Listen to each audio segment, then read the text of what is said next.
I also want, though, to go to Jeremiah first, because he's talking about a trend as well in Asia that is having a major effect in Europe. And one of the key big drivers of world news, Vladimir Putin, and some of what he's been up to. So good afternoon, or good morning, I guess, for where you are, Jeremiah. Thank you for joining us. Yes, thanks very much for having me. So yeah, go ahead. Okay, sure, yes. So a US intelligence document has just been declassified, and this document sheds light on allegations of Russia systematically assassinating people in other countries who oppose Vladimir Putin. So this is it's a story that's not new to Russia watchers.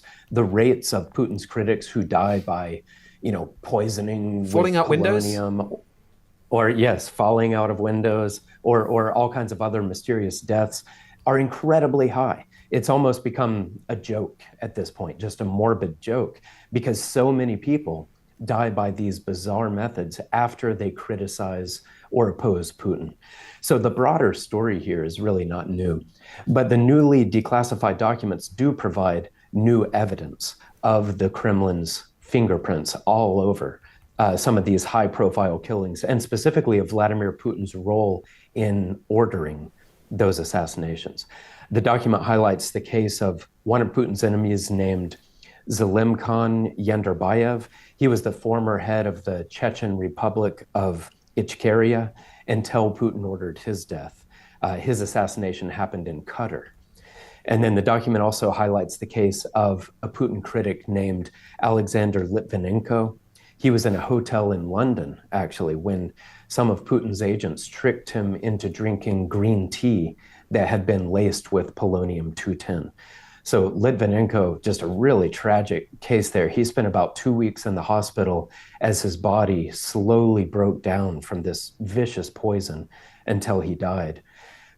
It also talks about the death of Alexander Parapolichny and several others.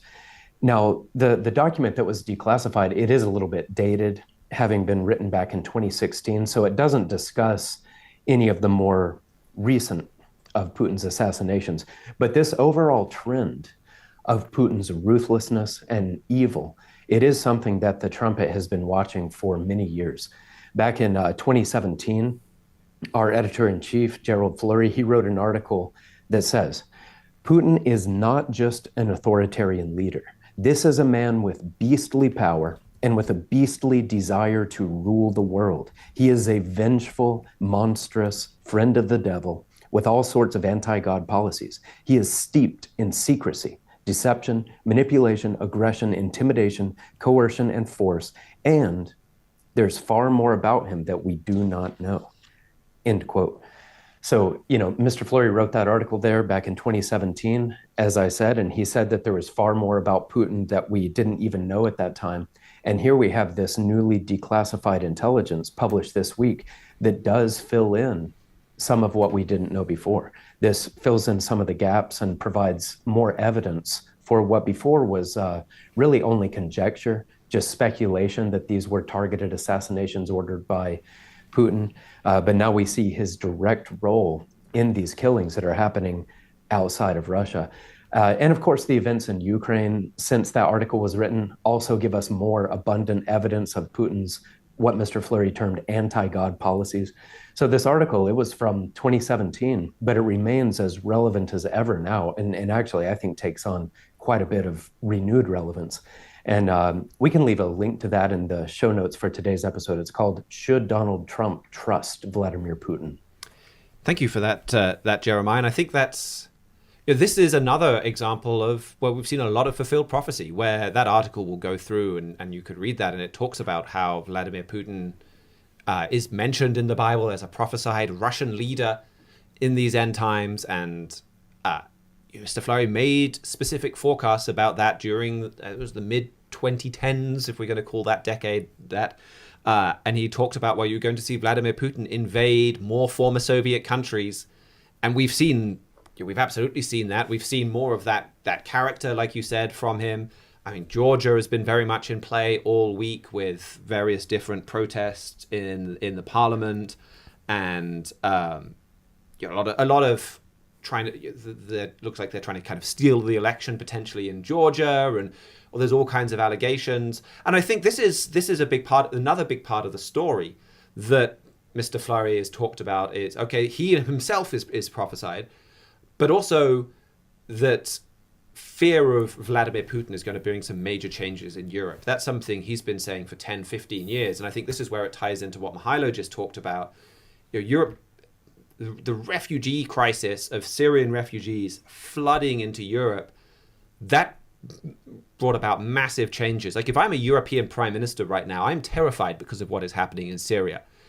Because this, like with how much the migrant crisis transformed Europe last time around, what is going to happen if that hits again?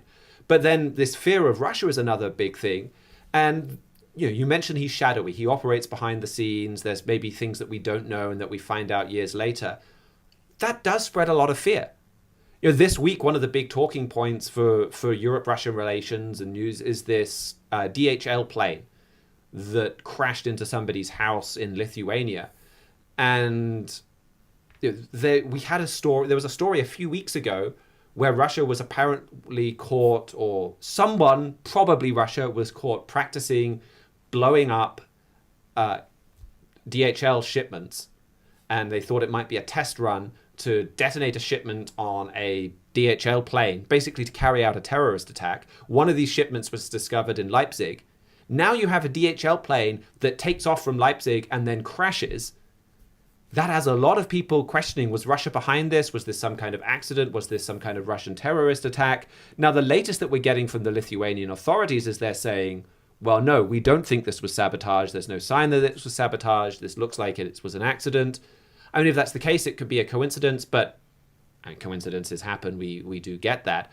So, maybe it is, maybe it isn't. I am not an expert on any of these kind of things, so I don't want to point a finger too much. My point is that if you act in this shadowy way, that does spread fear, because every time you get a plane crash like that, everyone starts to say, well, is it Russia? Every time you have questions about an election, like in Georgia, and I, again, haven't spent enough time with it, I don't, to really stand out here on live YouTube and Twitter TV and point a finger and say, yes, I am certain that it was Putin behind it. But regardless, if you're doing that kind of thing, it spreads fear, it raises those questions. So I think in all of these different ways, you do have, this is spreading a lot of fear within Europe, the way that he is making these shadowy attempts. But I think there are some other articles that you wanted to talk about that relate to this same kind of spreading fear within Europe. Yes, that's right. And actually, before we move into those, just one final point about these assassinations regarding the topic of spreading fear. Putin is not stupid. He knows that he could switch up his methods of killing people to give himself more plausible deniability. There are plenty of ways to make these kinds of deaths look far less suspicious and perhaps even natural. But instead, he intentionally uses the same methods over and over again, using nerve agents, for example, that only nation states have the ability to manufacture and deliver, or using defenestration over and over again, throwing people out of these windows. It's become almost a trope. But these are calling cards that Putin is using. He wants his enemies to know that it was him, because the whole point is to make sure that everyone fears him and knows that if they cross him, his government will hunt them down and kill them, and they'll kill them no matter where they are. If you're in the UK, it doesn't matter. If you're in the US, if you're in Qatar, it doesn't matter. His government agents will track you down and kill you. So I really think that the method of these assassinations is very significant because it's designed to maximize the fear. That's a really good point. Just before you move on, he tries to have his cake and eat it. Like, this is about we can't be legally held responsible because we're not coming out and saying, yes, we did it, but we'll do it in such a way as everyone knows. So it spreads the fear without having any accountability. Anyway, yes, you were going to bring in some other stories. Okay, yeah. First, I just wanted to go through a quick update of Russia's war on Ukraine. Last week on the episode, we spoke about the US and UK and France giving Ukraine permission to use some of their missiles on military targets inside of Russia. We spoke about how outraged the Russians were by this, just furious that anyone would dare to complicate their plans to crush and kill anyone they want to crush and kill. And we spoke about all the nuclear saber rattling from Russia that was happening, and about how that was almost certainly just bluster from Putin and his men. Well, this week, those Western missile strikes on Russia continued. There was even geolocated evidence of an American ATACMS missile that destroyed one of Russia's vaunted S-400 missile defense systems. This was in Kursk, Russia. And that's a very advanced surface-to-air system that the Russians use, very expensive system. And this American missile, a Block 1 M39 ATACMS, it evaded the Russian system and destroyed it, along with the Russian officers who were operating that. And guess what? No nuclear World War III. Just as with the other dozens of times that Russia has had these temper tantrums and threatened fire and brimstone for anyone who complicates their imperialist ambitions.